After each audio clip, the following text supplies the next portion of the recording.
Bueno, muy buenas tardes para todos los asistentes a nuestro evento del día de hoy, el nuevo panorama del derecho disciplinario, donde vamos a reflexionar sobre la decisión de la Corte Constitucional, sobre la competencia para sancionar servidores de elección popular. Mi nombre es Diego León Gómez Martínez. Yo soy el decano de la Facultad de Derecho de la Universidad Santiago de Cali. Siento muy especial al doctor Diego Bustos, secretario general del Colegio Colombiano de Abogados Disciplinaristas y jefe OCDI del Ministerio de Defensa.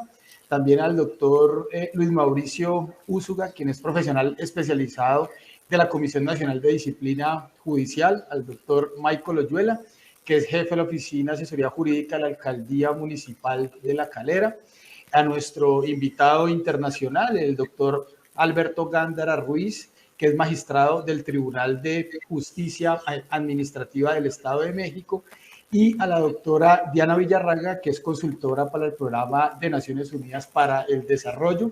Muchas gracias, doctores, por este apoyo tan importante a la Facultad de Derecho de la Universidad Santiago de Cali. También nos está acompañando la doctora Lina Montaño, quien es la directora de nuestra especialización en Derecho Disciplinario, programa a través del cual, y desde luego con el apoyo irrestricto del Colegio de Abogados Disciplinaristas, se gesta precisamente esta y unas conferencias futuras a las cuales los asistentes estarán invitados. Así que bueno, muchas gracias por estar aquí.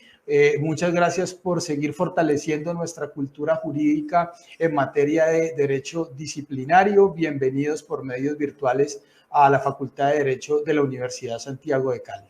Es un gusto saludarlos. Pero lo que primero quiero conocer es cuál es su percepción inicial. ¿Qué fue lo que usted concluyó de manera muy preliminar cuando leyó estas páginas del comunicado 04, mediante el cual se aborda muy preliminarmente lo que será la sentencia de constitucionalidad 030 del año 2023 y que tendrá como magistrados ponentes al doctor Juan Carlos Cortés González y José Fernando Reyes Cuarta? Entonces, muchos de los que nos escuchan pues no están contextualizados. ¿Qué fue lo que pasó? ¿Qué es eso del comunicado 04? ¿Qué fue lo que hizo la Corte Constitucional? ¿Cómo así que 4.3? ¿Qué tan polémico es? Y considero oportuno dedicarle estos 2 minuticos a hacer un contexto muy rápido y muy general de lo que venía siendo el trasegar diario del derecho disciplinario. Muchos ubican en la ley 734 del año 2002. Es claro que esta ley fue reformada en el año 2019 por la ley 1952 del año 2019 y fue una ley que no entró en vigencia de manera inmediata, como quiera que el Plan Nacional de Desarrollo postergó su vigencia para el 1 de julio del año 2021. Luego en el año 2020, es decir, cuando íbamos caminando a esperar la entrada en vigencia del Código General Disciplinario, pues el Estado colombiano es notificado de una sentencia de la Corte Interamericana de Derechos Humanos, puntualmente en el caso Petro Urrego versus Colombia, donde a grandes rasgos la Corte Interamericana de Derechos Humanos le entrega 2 directrices al Estado colombiano para adecuar su ordenamiento jurídico disciplinario en estos aspectos fundamentales. El primero, que el funcionario que adelante la investigación no sea el mismo que adelante un juzgamiento. El doctor Mauricio lo ha señalado en varios artículos académicos como las garantías de independencia e imparcialidad dentro de los procesos disciplinarios. Y la segunda directriz que emite esta Corte Interamericana de Derechos Humanos es manifestar una plena observancia a lo que es el artículo 23.2 de la Convención Americana de Derechos Humanos. Y ahí es donde empezamos las discusiones académicas, porque de alguna manera se establece en esta convención que la restricción de derechos políticos solamente puede ser impuesta por un juez competente en proceso penal.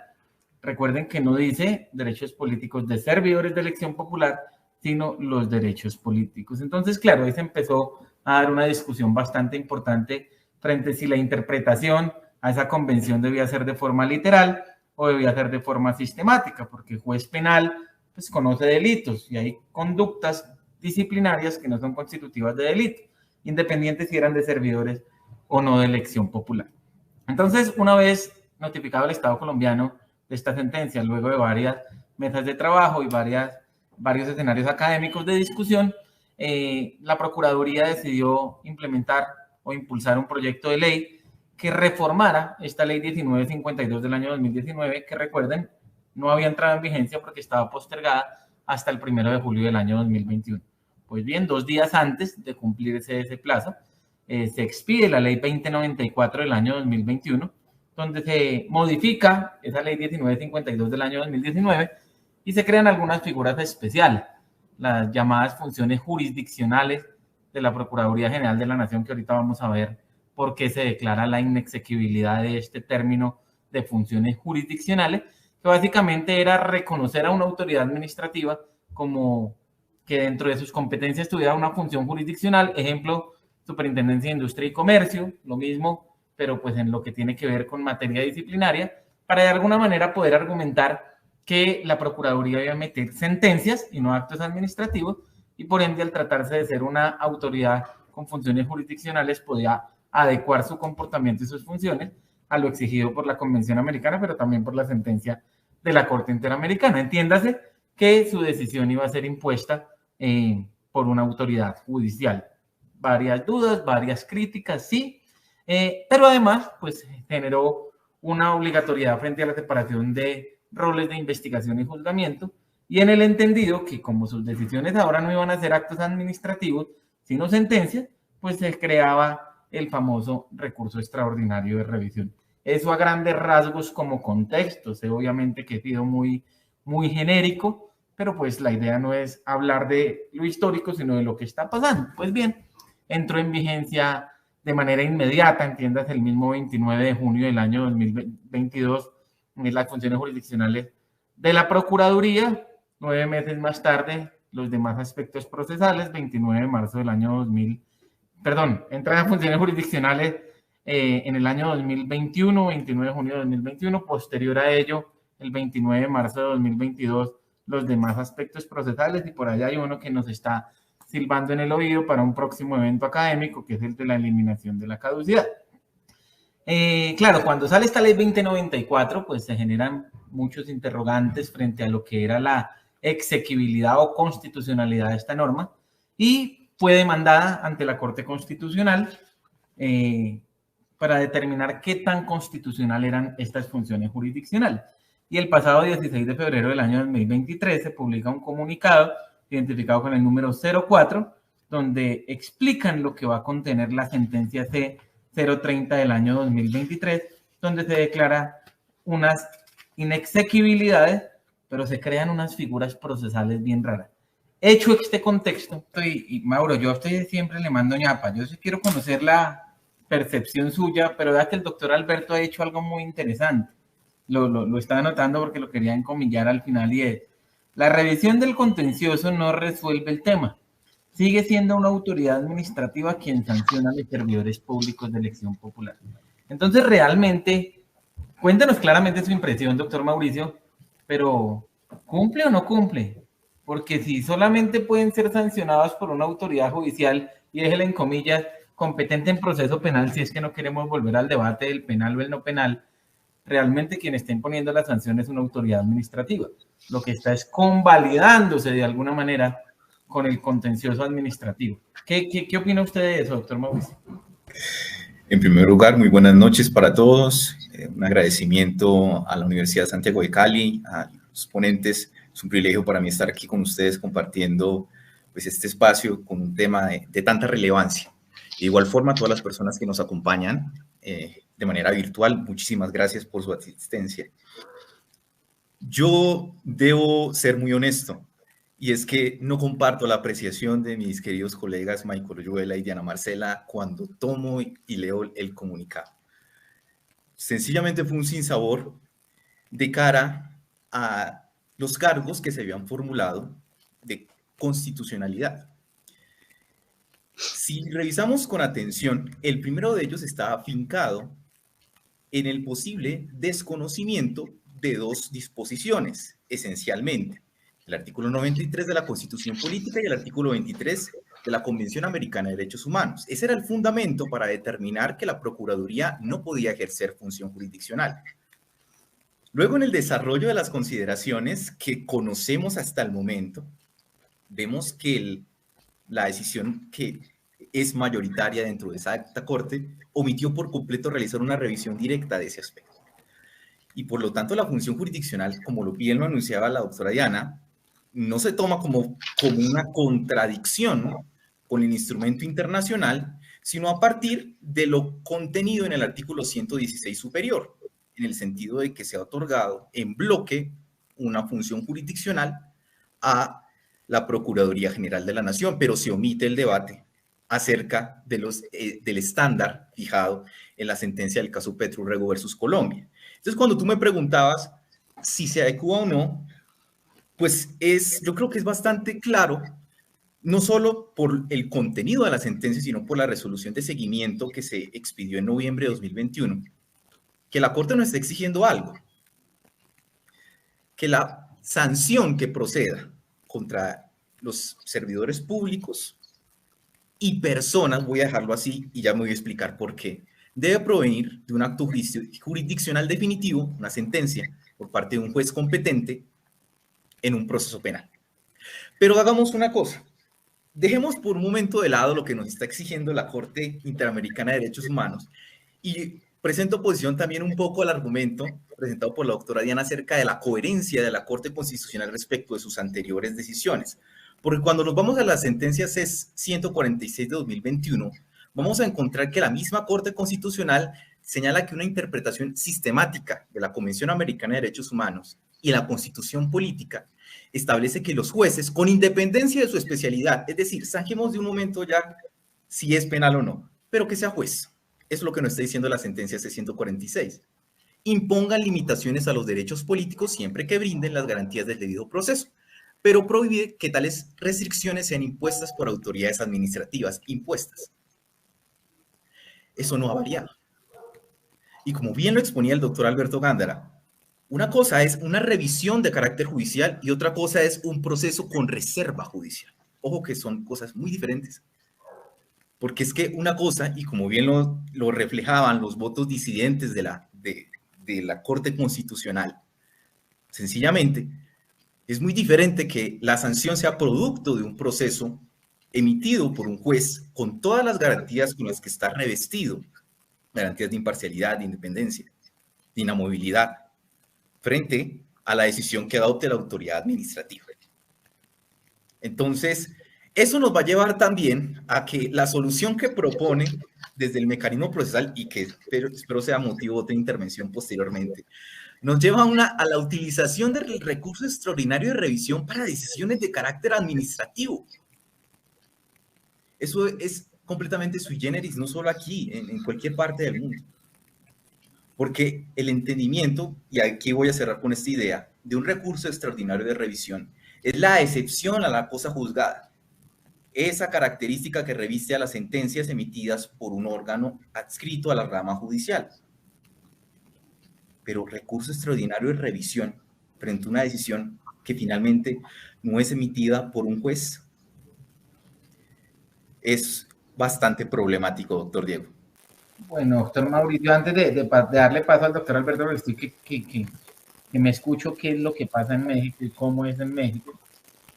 Tengo acá, tomo 4, debates fundamentales sobre derecho disciplinario, edición en Nueva Jurídica, ensayo número 21. Una aproximación al recurso extraordinario de revisión consagrado en la Ley 2094 de 2021, por Luis Mauricio Úsuga Mendoza. La presentación hizo la pregunta, doctor Mauro. ¿Se mantiene lo que usted escribió? ¿No se mantiene? ¿Cuál fue esa aproximación al recurso de revisión y en qué quedó eso? El contexto en que fue escrito ese ensayo, obviamente, estaba sumamente reciente la expedición de la Ley 2094 y lo que buscaba era reflejar las impropiedades de ese mecanismo que realmente creo que denominamos mal llamar recurso, ¿no? Si finalmente el recurso extraordinario de revisión lo que hace es tomar una sentencia ejecutoriada, ese es el requisito, ¿no? Ya se terminó el proceso. Lo que hace es volver a reabrir el debate para determinar que de pronto los principios de justicia y verdad material no se cumplieron a cabalidad. Y en ese sentido, vuelve a haber un pronunciamiento al respecto. Ahora bien, en su momento, las decisiones emitidas por la Procuraduría General de la Nación eran de carácter jurisdiccional. Sea o no que se elevaran críticas al respecto, pero ese era el carácter. Ahora bien, ¿qué sucedía y qué es lo que pretendía evidenciar el artículo? Pues sencillamente que a diferencia del recurso extraordinario de revisión o acción de revisión en los ordenamientos de carácter penal, administrativo, civil y laboral, precisamente se trataba de se trataba de una sentencia ejecutoriada, pero en materia disciplinaria no. Tal y como estaba instituido, en caso de que el que interpusiera el recurso fuese un servidor público de elección popular, no adquiría ejecutoria hasta tanto lo resolviera el juez. Y con ello se generaba una contradicción entre lo que busca esencialmente el recurso extraordinario de revisión frente a una decisión de una sentencia que no estaba ejecutoriada.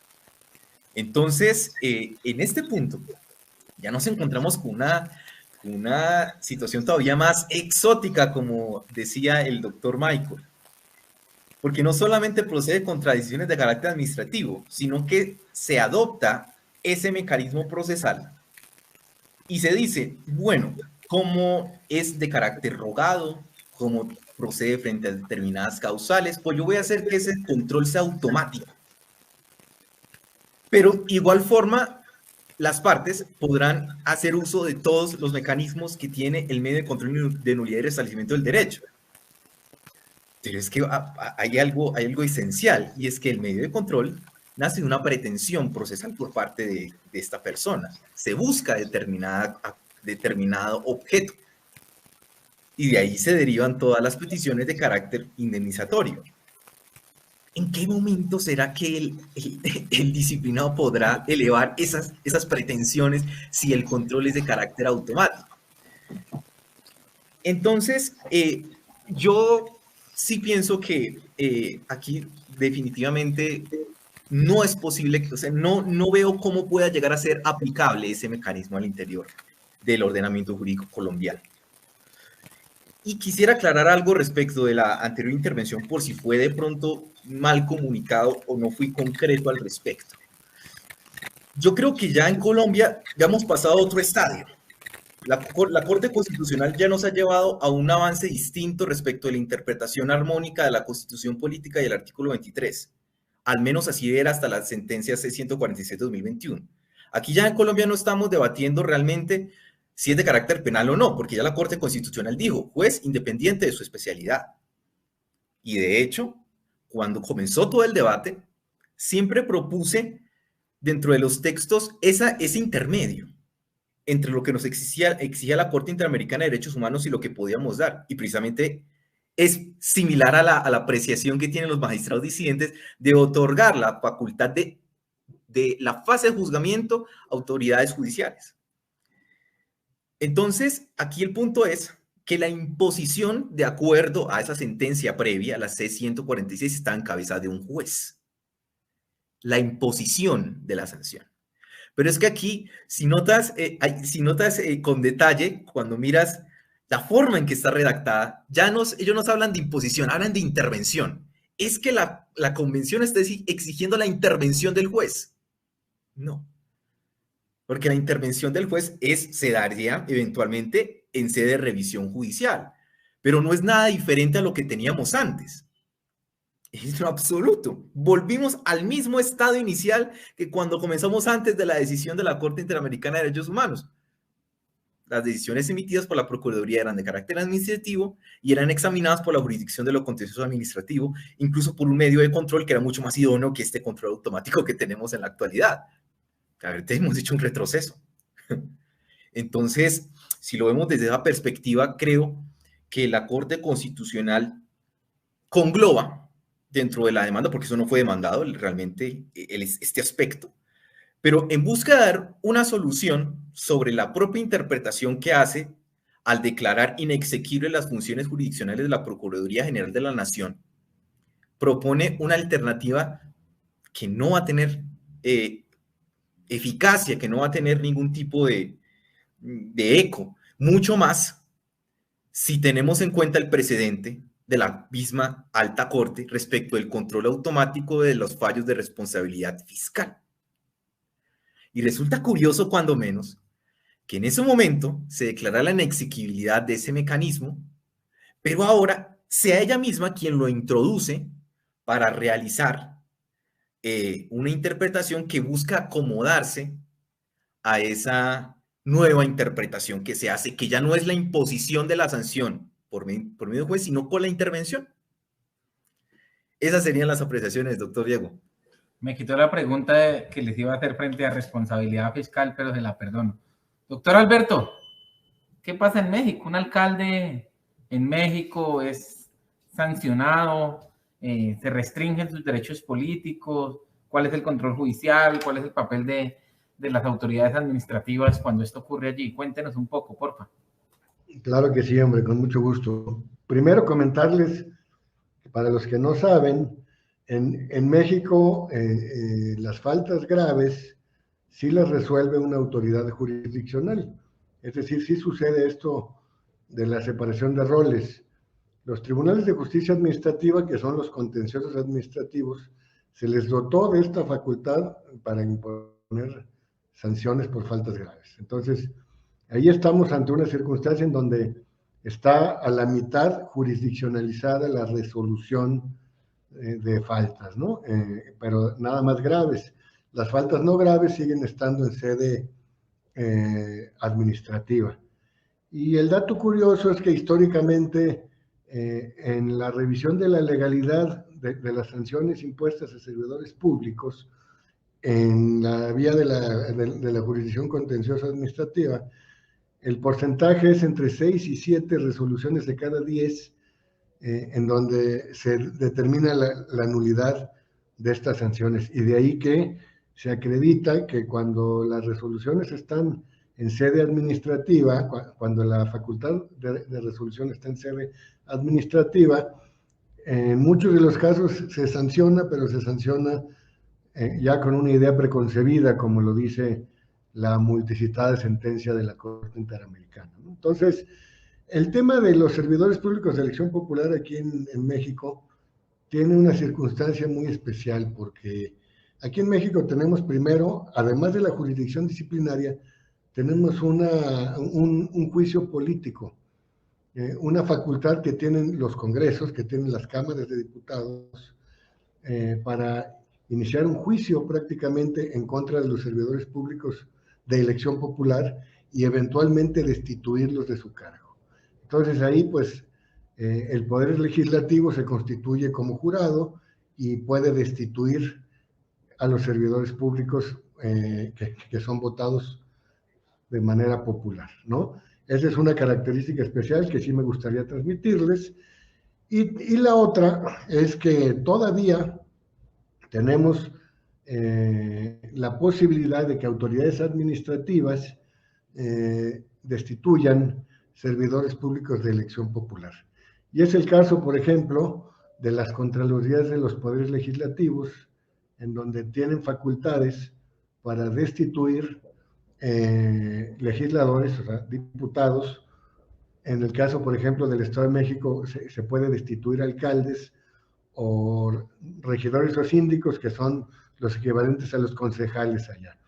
Entonces, ¿y eso por qué? Porque en el catálogo de sanciones por faltas no graves se encuentran la suspensión, la destitución y hasta la inhabilitación por 1 año. Entonces, de ahí que estas autoridades administrativas puedan todavía aparentemente vulnerar esos derechos de los servidores públicos de elección popular y, por supuesto, de sus votantes, ¿no? Como ya lo ha determinado esta sentencia de la Corte Interamericana. De ahí que pues también ahí, en estos casos, estaríamos violentando esa convencionalidad o esas determinaciones convencionales, porque en nuestro catálogo se permite que por faltas no graves, en sede administrativa, se pueda hasta destituir e inhabilitar. Y bueno, señalar por ahí también que me parecieron muy interesantes los votos disidentes, y yo también coincido en que estos votos disidentes pues fortalecen el criterio, aunque no fue mayoritario, pero sí fortalecen el criterio de la Corte Constitucional, y pues habría que releerlos para que se tomen en cuenta, porque tal vez esos votos disidentes debieron haber sido los que prevalecieran como mayoritarios, ¿no? Creo que es bien interesante porque pues hay que darle una interpretación integral a estos preceptos de la Convención para darles una realidad y actualizarlos. ¿Cómo ven? Muchas gracias, doctor Alberto. Veo que ya se nos agota el tiempo. Quedan 2 preguntas para cada uno muy cortas. La primera que yo tenía preparada una pregunta que sale del salvamento de voto que van presuntamente a titular, comillas, el remedio democrático que no llegó a ser. Y cuando leemos ese remedio democrático que no llegó a ser, se alcanza a dar la introducción, lo decía Alberto, hay que leer la sentencia completa, de que una posible solución era asignar a la Procuraduría General de la Nación el adelantamiento de la fase de instrucción de los procesos disciplinarios y que el juzgamiento estuviera en cabeza del Consejo de Estado. Presumo yo, jurisdicción de lo contencioso administrativa, no solo Consejo de Estado, sino jueces administrativos, imaginémonos ediles, concejales. Pero veo que en el público que nos escucha en YouTube nos hace una pregunta Carolina Arango Uribe, la están viendo ustedes en pantalla. ¿Cuál es la apreciación respecto a que sea la jurisdicción disciplinaria quien asuma la competencia? Fortalecer la jurisdiccionalidad, Comisión Nacional de Disciplina Judicial y comisiones seccionales de disciplina judicial. Entonces la pregunta va más enfocada a ¿cómo lo ven ustedes más acorde a la realidad colombiana y a las exigencias de convencionalidad, pero también de constitucionalidad? ¿Les gusta más una procuraduría que investigue y una jurisdicción contencioso administrativo que juzgue? ¿O les gusta más una procuraduría que investigue y una comisión nacional y comisiones seccionales de disciplina judicial que juzguen? Y démosle la vuelta. ¿Qué opina, doctor Alberto? Bueno, ¿qué te puedo decir? Aquí en México se trasladó esa facultad para imponer sanciones por faltas graves a la jurisdicción contenciosa administrativa. Es decir, se amplió en una nueva jurisdicción, o sea, se conserva, por un lado, la jurisdicción contenciosa administrativa histórica de origen y se le agrega esta jurisdicción especial de sanción. Entonces, eso dándole el beneficio a los tribunales contenciosos administrativos del país de ser tribunales serios, de ser tribunales autónomos, independientes, y hasta ahora pues ha estado funcionando muy bien el que sean los tribunales de justicia administrativa los que tengan las facultades para imponer sanciones disciplinarias. Creo que puede ser una salida mejor a trasladarle al Poder Judicial, a estas comisiones de disciplina judicial, esa facultad. Eso creo yo que le impondría al Poder Judicial una carga que no debería tener, porque el Poder Judicial sería más bien el que revise en última instancia, como es aquí en México, si la determinación fue correcta. Aquí en México, pues, a quien no le satisfaga una determinación de esta naturaleza todavía puede interponer el juicio de amparo en contra de las determinaciones de los tribunales de justicia administrativa. Aquí en sede jurisdiccional tenemos la resolución por un lado y también el recurso de apelación ante los mismos tribunales de justicia administrativa, pero en una sala superior, en una segunda instancia. Y contra esas determinaciones procede el juicio de amparo, que ahí sí se va al Poder Judicial Federal. En el caso de la Comisión Nacional de Disciplina Judicial, tengo entendido que solamente tiene competencia para sancionar servidores públicos del Poder Judicial. ¿No es así? Entonces se le cargaría toda esta parte y entonces desnaturalizarías la función del Poder Judicial como tal. En cambio, los tribunales de justicia administrativa, aquí nosotros somos órganos constitucionales autónomos, no estamos adscritos al Poder Judicial. Entonces, eso nos da una autonomía y nos desvincula de las determinaciones del Poder Judicial. Y se cumple precisamente con esta separación de roles. Gracias, doctor Alberto. Doctor Mauricio, ¿cómo le gusta más? No, primero, en primer lugar, muchas gracias por la pregunta a la doctora Carolina Arango-Uribe. Y yo, la verdad, yo sí quiero enfocar el asunto un poquito, de pronto que le complico un poquito más la pregunta, doctor Diego. Pero es que resulta, y perdóneme que haya hecho énfasis en esto, en las intervenciones, cada una de las que he tenido, pero es que la forma en que está redactado, la regla interpretativa de la Corte Constitucional es mucho más compleja y no abarca solamente a los servidores públicos de elección popular.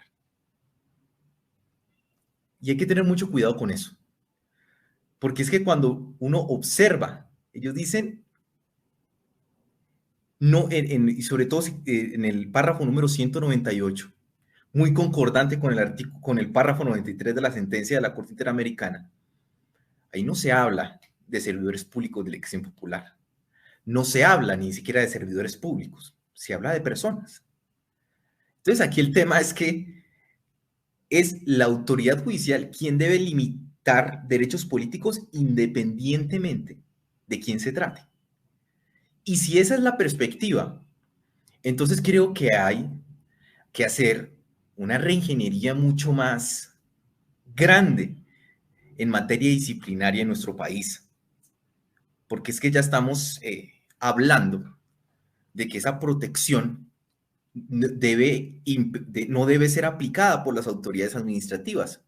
Entonces, a ese profesional especializado que juzga la Oficina de Control Interno Disciplinario del municipio de Río Sucio, y que esa potestad de esa autoridad administrativa para imponerle una destitución o una inhabilidad, esa limitación al derecho político ya no podría o no debería proceder.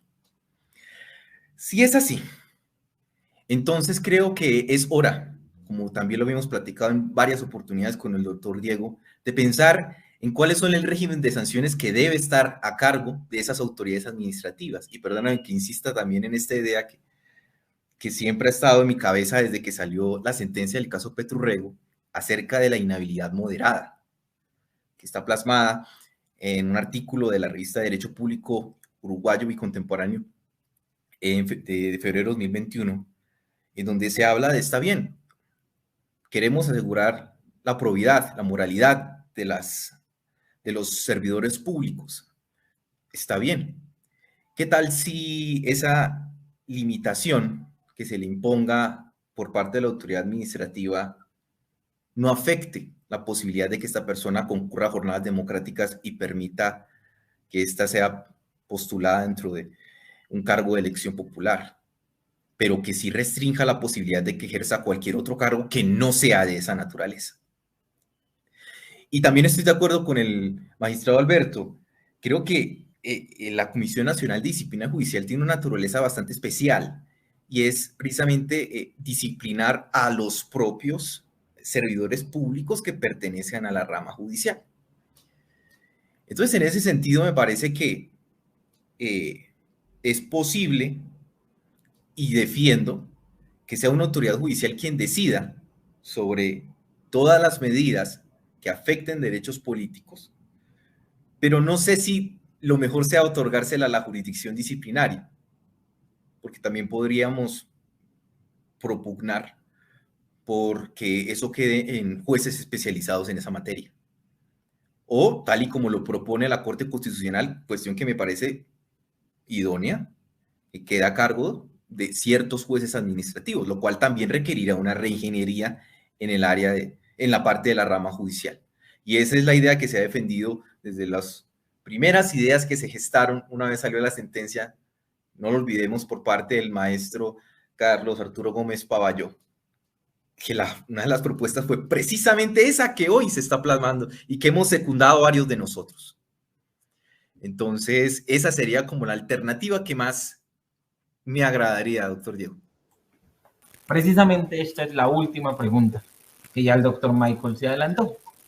¿Cuál es entonces para usted, doctor Alberto, doctor Mauricio y doctora Diana, el nuevo panorama del derecho disciplinario? ¿Qué se viene para el derecho disciplinario? Finalmente, doctor Mauricio, ¿cuál es ese nuevo panorama? Da para otro artículo en el próximo debate, ¿cierto? El panorama es el siguiente. Van a haber, al menos es lo que pienso que puede suceder.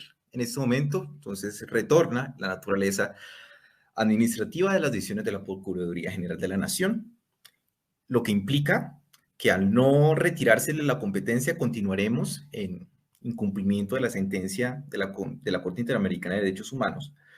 Pero eso es como el efecto más obvio. Ahora, el asunto, y creo que fue un aspecto que hubiera sido importante también profundizar, es el tema de la eficacia.